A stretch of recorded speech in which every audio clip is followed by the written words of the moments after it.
Bismillahirrahmanirrahim. Assalamualaikum warahmatullahi wabarakatuh. Waalaikumsalam warahmatullahi wabarakatuh. Bismillahirrahmanirrahim. Wassalatu wassalamu ala Rasulillah wa ala alihi wa sahbihi wa man tabi'ahum bi ihsanin ila yaumiddin, amma ba'du. Allahumma sahli sadri wa yassir li amri wahlul 'uqdatam min lisani yafqahu qawli. Allahumma inna nas'aluka ilman nafi'an wa rizqan tayyiban wa amalan mutaqabbalan. Allahumma alimna ma yanfa'una wa zidna ilman wal huda wat tuqa was salaha ya rabbal alamin. Ikhwaskan yang dirahmati Allah Subhanahu wa taala, tiada kata yang pantas keluar dari lisan kita kecuali ucapan syukur kita, pujian kita kepada Allah Subhanahu wa taala, karena tidak ada yang layak untuk kita puji kecuali Allah Subhanahu wa taala. Tidak ada yang layak untuk kita syukuri, patut untuk kita syukuri kecuali apa yang Allah Subhanahu wa taala telah berikan kepada kita. Karena sejatinya semua yang dimiliki manusia dari kelebihan itu tidak terlepas dari pemberian Allah Subhanahu wa ta'ala. Sehingga Allah Subhanahu wa ta'ala dengan kasih sayangnya, dengan rahmatnya, Allah Subhanahu wa ta'ala telah memberikan kepada kita begitu banyak nikmatnya, begitu banyak kasih sayangnya. Salah satunya adalah nikmat iman, nikmat Islam, dan nikmat sempat. Kemudian salawat dan salam tak lupa kita curahkan kepada suri tauladan kita, junjungan kita, Nabi Agung Muhammad sallallahu alaihi wasallam. Saya yang dirahmati Allah Subhanahu wa taala, pembahasan kita pada pagi hari ini adalah seputar pembatal-pembatal Islam. Maksudnya adalah apa saja yang membuat seseorang itu bisa batal keislamannya. Apakah orang misalnya melakukan hal tersebut otomatis Islamnya batal atau tidak? Maka kita perlu mengetahui apa saja yang membuat seseorang itu Islamnya batal. Karena bisa jadi seseorang tanpa dia sadari dia telah murtad dari agama Islam. Namun yang perlu antum garis bawahi ketika antum belajar pembatal-pembatal Islam atau nawaqidul Islam, yang harus antum yakini dan antum ketahui bahwasanya ketika antum sudah belajar pembatal Islam, bukan berarti antum setelah itu bermudah-mudahan menggampangkan seseorang untuk keluar dari Islam. Misalnya disebutkan, saya sudah belajar pembatal-pembatal Islam, atau yang biasa dikenal dengan nawaqidul Islam. Dia masuk poin ke-7, dia melakukan poin ke-7, berarti dia kafir. Nggak semudah itu. Jangan setelah antum belajar nawaqidul Islam terus antum menjadi orang yang gampang, serampangan, mudah menyematkan seseorang itu, kamu kafir, kamu keluar dari Islam, kamu murtad. Maka ketika seseorang menyematkan kepada orang lain perkara-perkara tersebut, dia misalnya adalah kafir, telah murtad, konsekuensinya banyak. Konsekuensi salah satu ketika seseorang sudah murtad, yang pertama adalah halal darahnya. Artinya ketika dibunuh itu boleh. Kemudian ketika hartanya diambil, halal. Beda kalau misalnya dia masih muslim. Antum mencuri harta non muslim saja berdosa, apalagi antum mencuri harta umat Islam. Maka konsekuensi dari murtad ini bahaya sekali, dan tidak boleh seseorang itu bermudah-mudahan dalam mengkafirkan orang lain. Baru kemarin sore belajar nawaqidul Islam, setelah itu sudah jadi mufti. sudah gampang mengkafirkan, menyematkan antum kafir. Itu konsekuensinya berat.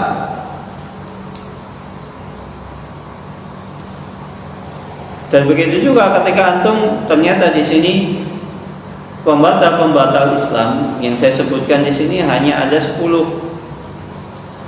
Sekitar 10. Bukan berarti ini sebagai batasan bahwasannya selain ini, selain yang kita pelajari, selain yang kita sebutkan, itu bukan termasuk dari pembatal Islam. Karena sejatinya pembatal Islam di sana itu banyak macam-macam. Ada apa namanya?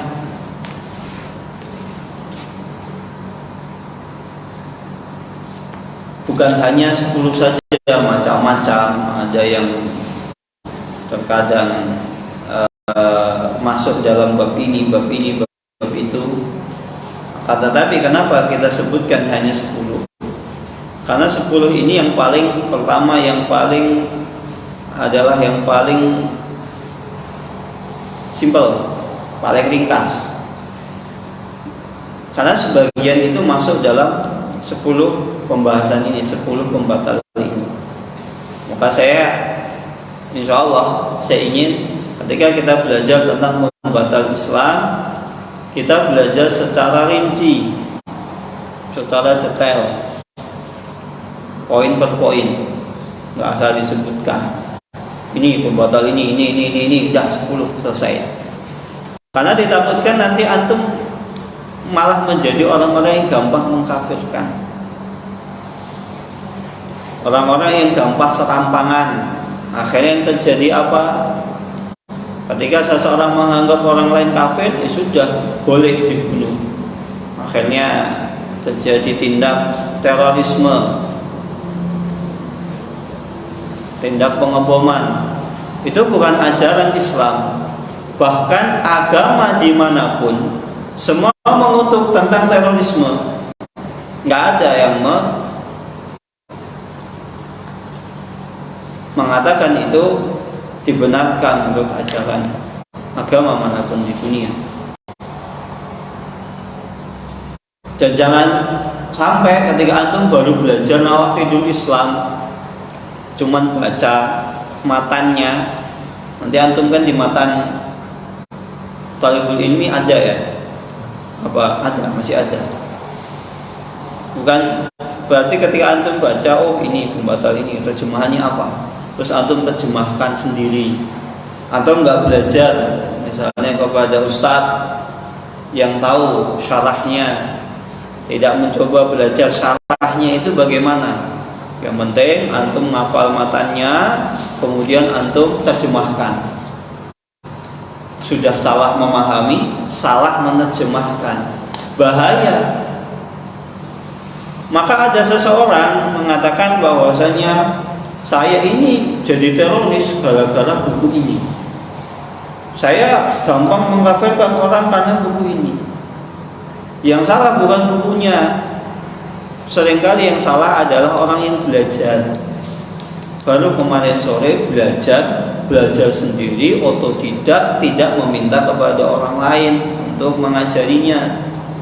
Akhirnya tumbuh benih-benih khawarij.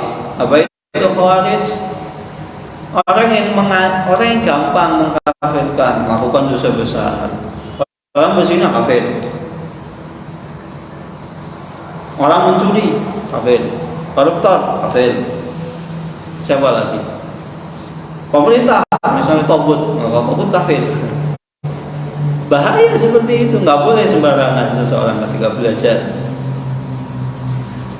Lawang seseorang belajar ketika dengan seorang guru saja itu bisa salah. Gimana kalau seseorang belajar otodidak? Bahkan orang belajar dari syarahnya kadang salah. Karena apa? Ternyata syarah yang dia pelajari itu buku terjemahan. Yang nerjemahin salah.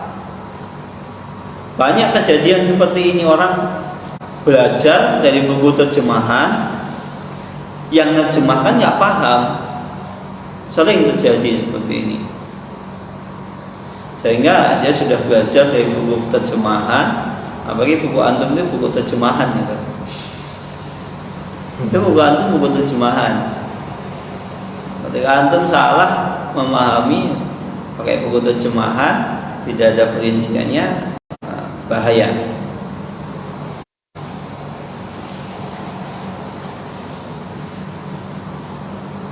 Maka sebelum kita masuk pada poin per poin, kita perlu mengetahui bahwasanya apakah seseorang mendapatkan udzur. Barangkali ketika misalnya antum setelah belajar pembatal-pembatal Islam, ada sebagian orang itu nggak tahu kalau misalnya dia melakukan hal tersebut keislamannya bisa batal. Apakah ada udzur bagi orang tersebut? Menurut Syekh Shalih Al-Fauzan hafizahullah taala,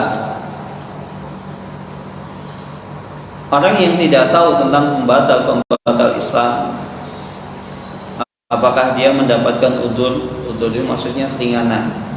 Dia misalnya melakukan hal tersebut enggak serta-merta langsung dikafirkan.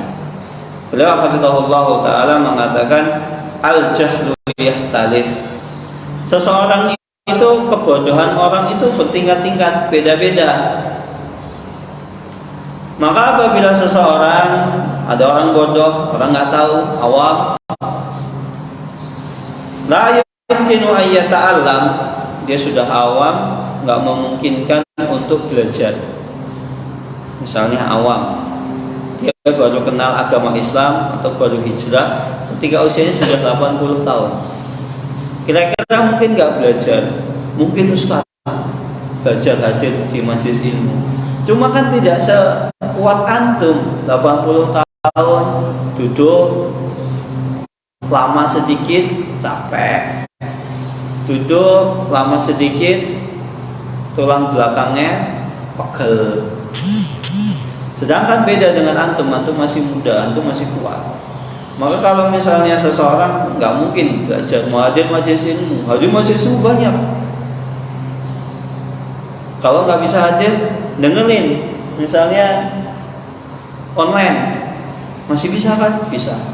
Akan tetapi kalau seseorang misalnya sudah tua, sudah lanjut usia, mereka itu fisiknya lemah, seringkali gampang dengerin gitu, baru sebentar diem ketidur.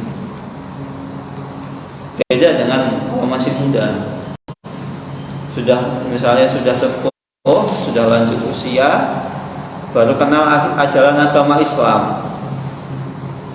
Kemudian ternyata dia nggak bisa bahasa Arab, baca Al-Quran saja nggak bisa. Ada nggak orang seperti itu? Ada nggak di sekitar kita, di masyarakat kita? Ada nggak? Ada. Bukan hanya Jawa, Sumatera, Kalimantan, Sulawesi, banyak orang-orang seperti itu. Bahkan biasanya yang Kalimantan, Sulawesi, luar Jawa lah intinya. Seringkali mereka meminta, Ustaz, tolong kirim dai kepada kami. Karena apa? Di sana nggak ada ustadznya. Nah, misal dia sudah kenal agama, mulai sadar pentingnya membaca agama Islam ketika usia sudah sekian puluh tahun.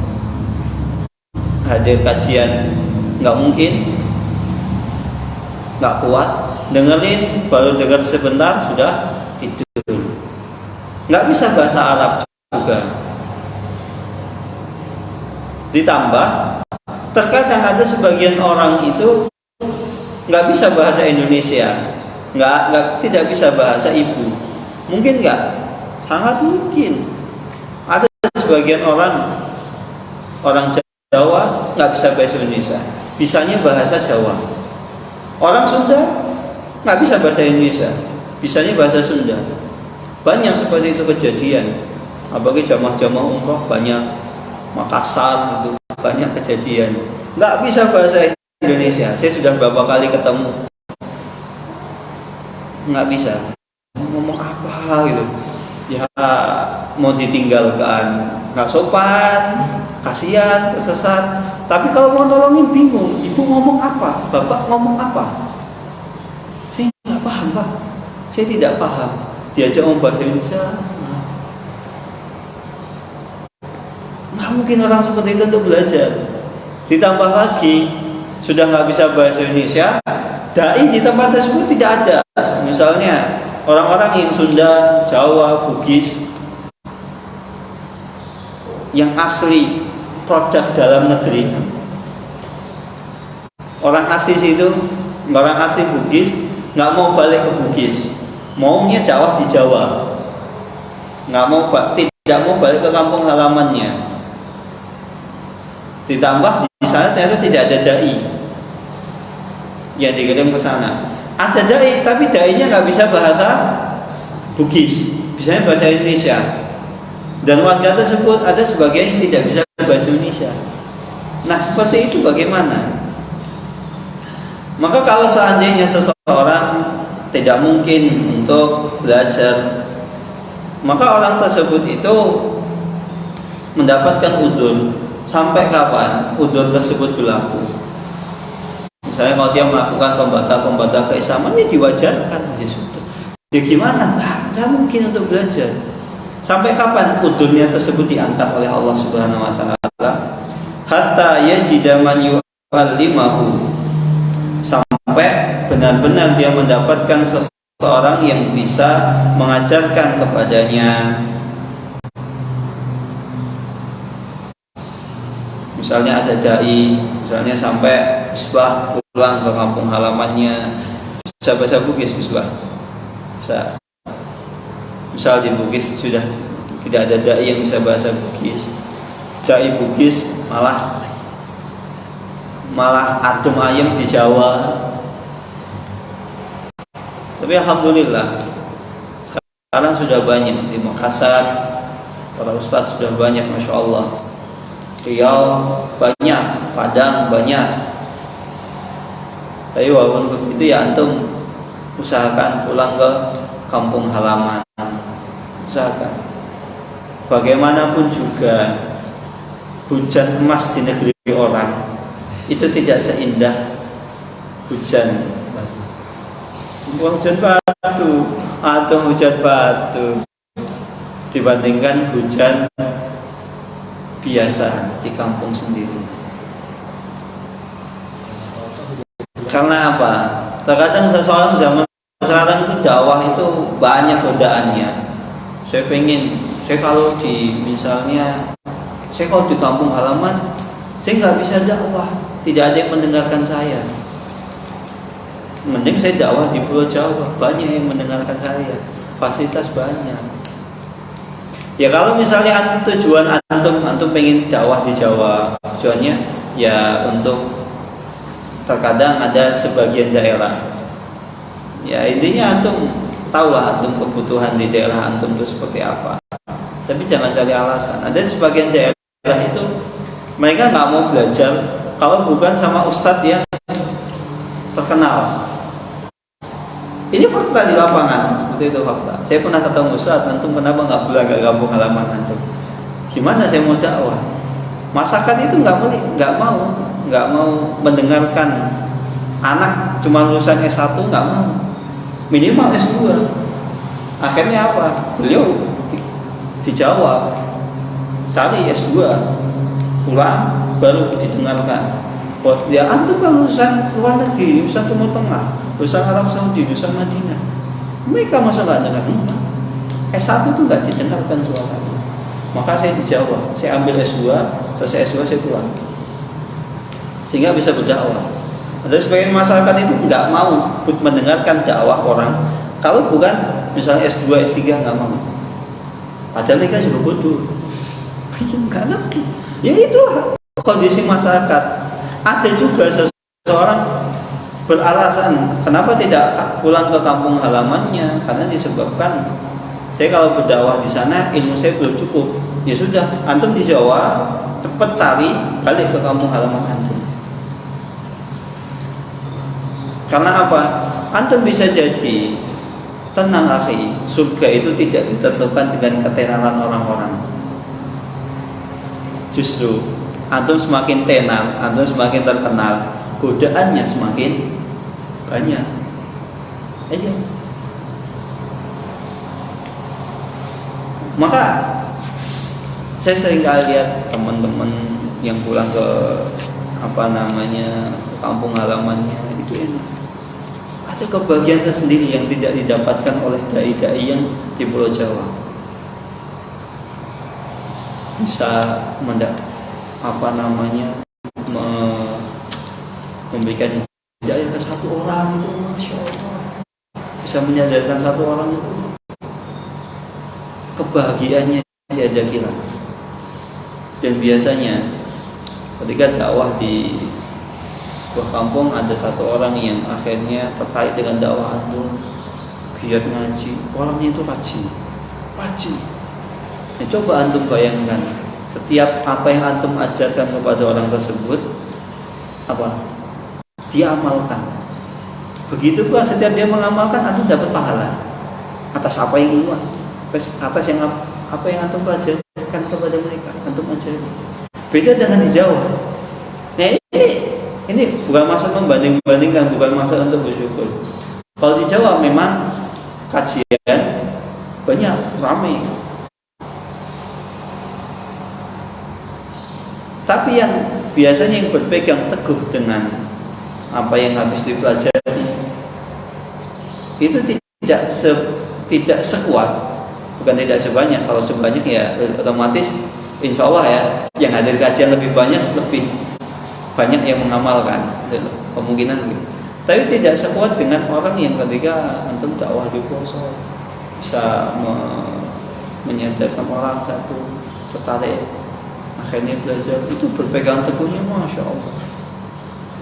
Bahkan saya itu kalau lihat teman-teman itu masya Allah, antum tuh hebat. Tidak setiap orang bisa berdakwah ke kampung halaman.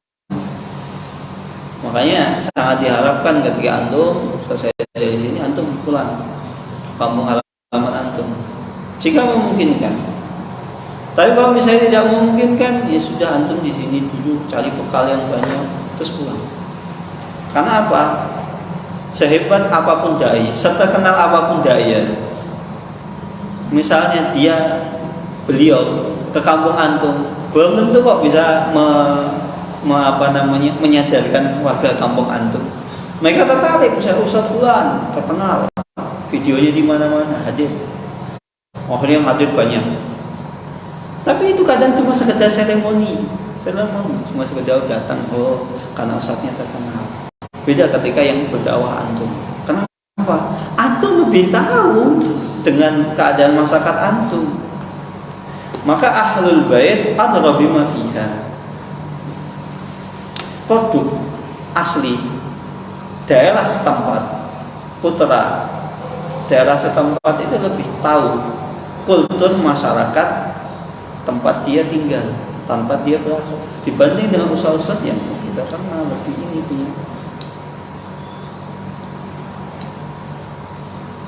Maka sangat saya menginginkan antum tuh balik ke kampung halaman antum mendakwah. Kalau masa belum cukup, cari bekal yang banyak di Pulau Jawa. Dan kalau misalnya antum nggak balik, siapa yang mau menyadarkan warga masyarakat antum? Ustaz ada, iya memang ada. Memang ada, insya Allah. Memang kalau saatnya kita nggak berdakwah, ada yang menggantikan orang lain. Cuma masalahnya kesempatan emas ini kalau nggak antum ambil, takutnya diambil orang lain. Akhirnya antum nggak dapat pahala jariah.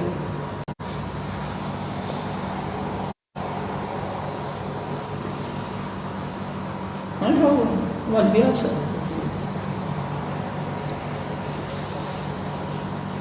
Maka kalau misalnya seseorang tidak mungkin untuk mempelajari, nggak mungkin untuk belajar, tidak mungkin untuk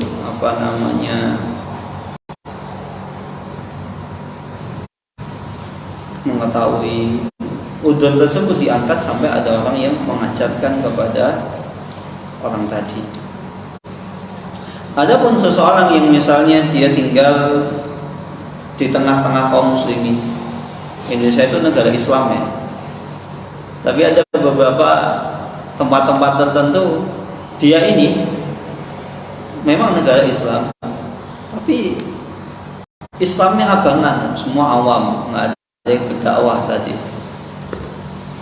Maka kalau seandainya seseorang tinggal hidup di tengah-tengah kaum muslimin,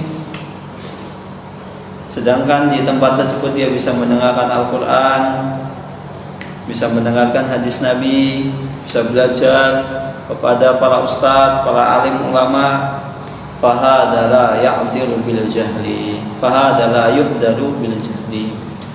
Maka orang tersebut itu tidak diberikan udzur kejahilannya. Dia harus tahu pembatal-pembatal Islam apa, nggak boleh alasan. Nah, akhirnya ada sebagian orang yang kebiauyah. Tahu antum kebiauyah? Itu bahasa Jawa, dipukul rata. Indonesia kan negara Islam. Jadi kalau misalnya ada orang di Sulawesi nggak ngerti pembatal Islam, kemudian dia melakukan hal tersebut, kafir.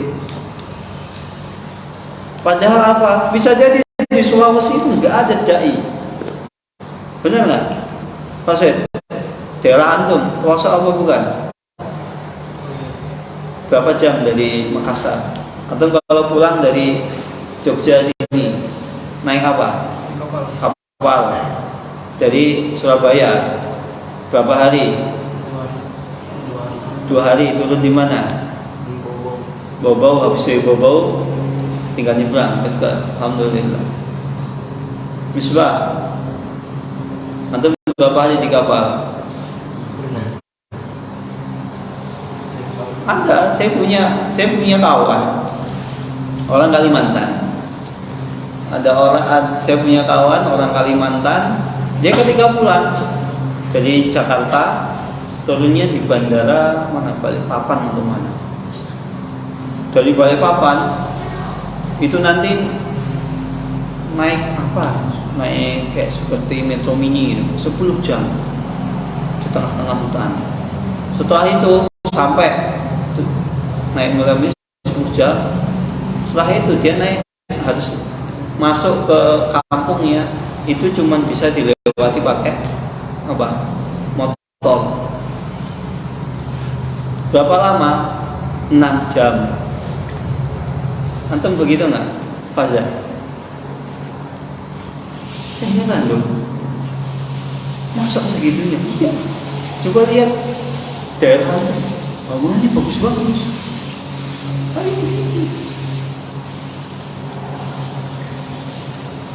Maka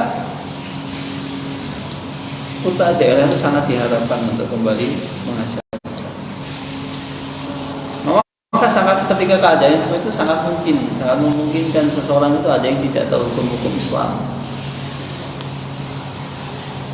Maka kalau seandainya dia tinggal di tengah kaum muslimin, kajian di mana-mana, ada kajian banyak, dia mau belajar agama mudah, tidak ada halangan. Kemudian dia ternyata tidak mau belajar agama, tidak mau acuh tak acuh, nggak peduli, atau kadang dinasihati, ya itu kan Al-Quran versi Wahabi misalnya, versinya Muhammad bin Abdul Wahab, mau versi, dia kan ini Al-Quran ini tafsirnya ini. Bahkan terkadang ketika disebutkan Ibnu Katsir, ini kan tafsirnya Wahabi. Ibnu Katsir kan Wahabi. Kata siapa Ibnu Katsir Wahabi? Ibnu Katsir itu Syafi'i. Bahkan sebelum Syekh Muhammad bin Abdul Wahab lahir, Ibnu Katsir itu sudah jauh lama sebelum Syekh Muhammad bin Abdul Wahab yang diduduk sebagai Wahabi. Jauh sebelum itu sudah ada Ibnu Katsir, sudah ada Imam Tabari, Qurtubi. Nah itu ulama-ulama bukan hanya sekedar 1-2 madhab, berbagai macam madhab. Mereka menerjemahkan ayat Al-Quran ini seperti ini, maksudnya ini. Terus kadang orang itu kan tafsirnya Wahabi, ya Allah. Maka ketika seperti itu sudah tidak ada untuk kita Syekh Shalih Al-Fauzan rahimahullah ta'ala. Maka jangan sampai seseorang ketika dakwah ya Pertama, ketika dakwah yang harus antum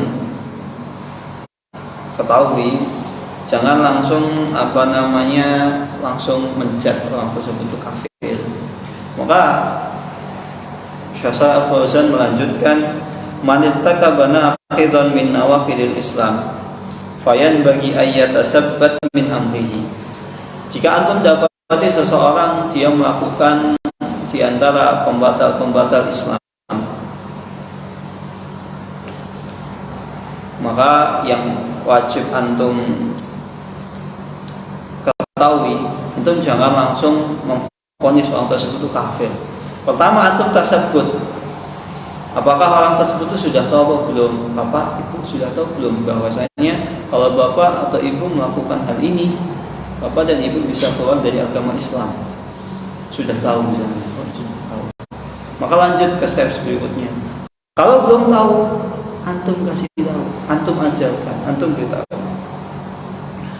Farubbama yakunu jahilan yu'dalu bil jahli. Karena bisa jadi ketika orang tersebut melakukan hal tersebut dia nggak tahu kalau itu pembatal Islam. Maka kalau dia tidak tahu yu'dalu bil jahli, maka orang tersebut diberikan udzur atas kejahilannya. Warubbama yakunu mukrahan, dan bisa jadi seseorang ketika melakukan hal tersebut dia dipaksa. Misalnya dia nggak tahu kalau itu pembatal Islam, udah nggak tahu dipaksa. Atau terkadang orang tahu, saya tahu kalau saya melakukan ini bisa keluar dari agama Islam, tapi bagaimana saya dipaksa? Seperti Ammar bin Yasir, wa qalbuhu mutmainnun bil iman. Dia dipaksa, kalau dia misalnya tidak melakukan hal tersebut, tidak mengucapkan hal tersebut, dia benar-benar dibunuh.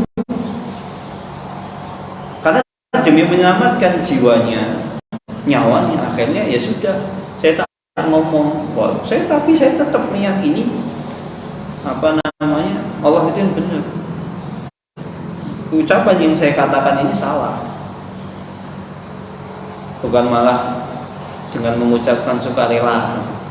Nah, maka kalau orang tersebut itu mukrah, maka dia diberi udzur. Warubbama yakun lahu udhrun, dan bisa jadi dia melakukan pembatal keislaman tersebut karena dia memiliki udzur yang lain yang kita tidak tahu. Maka kita harus tabayun dulu, tasabbut. Antum melakukan hal ini, tahu nggak kalau ini bisa mengeluarkan dari agama Islam? Fa idza tabayyana anna laysa lahu udhrun aw laysa bijahilin fa innahu yuhkamu alaihi bima sadara minhu.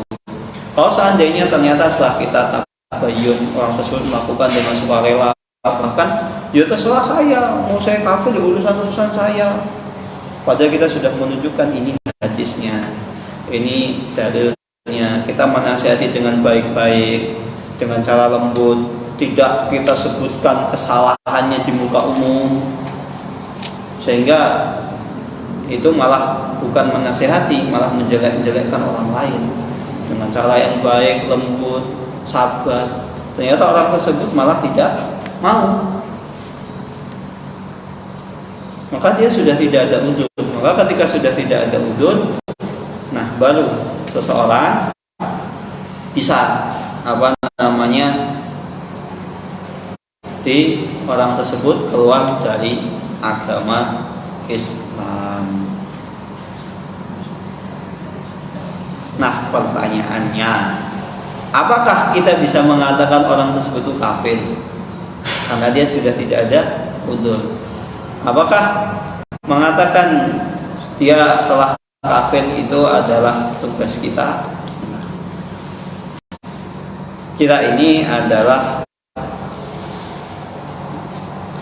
sebagai seorang dai. Dai itu menyeru, bukan memvonis. Masalah vonis itu urusan hakim, serahkan kepada hakim. Nggak bisa antum. Makanya seseorang ketika mengatakan itu pembatal Islam, kita menyebutkan sebagai perbuatannya. Nggak boleh kita mengatakan kamu kafir, keluar dari agama Islam, nggak boleh. Kecuali hal-hal yang memang dia jelas. Katakan Fir'aun kafir, Abu Jahal kafir, Abu Lahab kafir. Antum mau ngomong kafir, dasar kafir, berkali-kali nggak masalah. Sedangkan orang yang antum belum tahu, antum belum tasabbut, antum belum tabayyun, dia melakukan sebab-sebab yang bisa mengeluarkan seseorang dari agama Islam. Sebabnya apa? Alasannya apa? Kita nggak pernah nanya, atau nggak pernah dengar kabar berita yang pasti.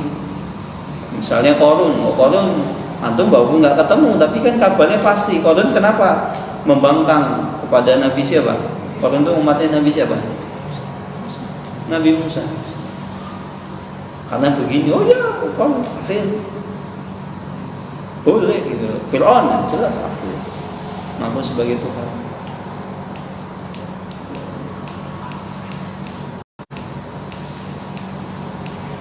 Kita nggak ngerti, dan juga dia tidak misalnya kualifikasi. Saya misalnya ada seseorang ngaku sebagai sebagai nabi gitu. Ngaku sebagai nabi kan termasuk lengkap sebab-sebab seseorang itu keluar dari agama Islam. Misalnya ada orang mendeklarasikan dirinya sebagai nabi, ngaku sebagai nabi.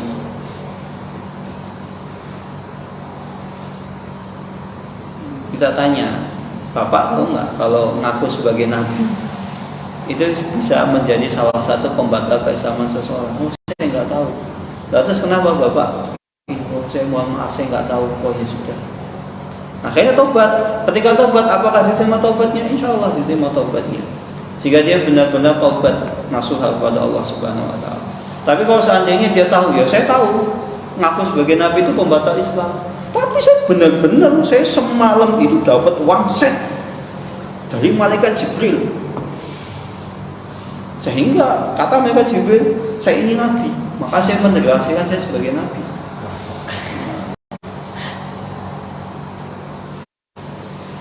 Nah ini yang susah ini.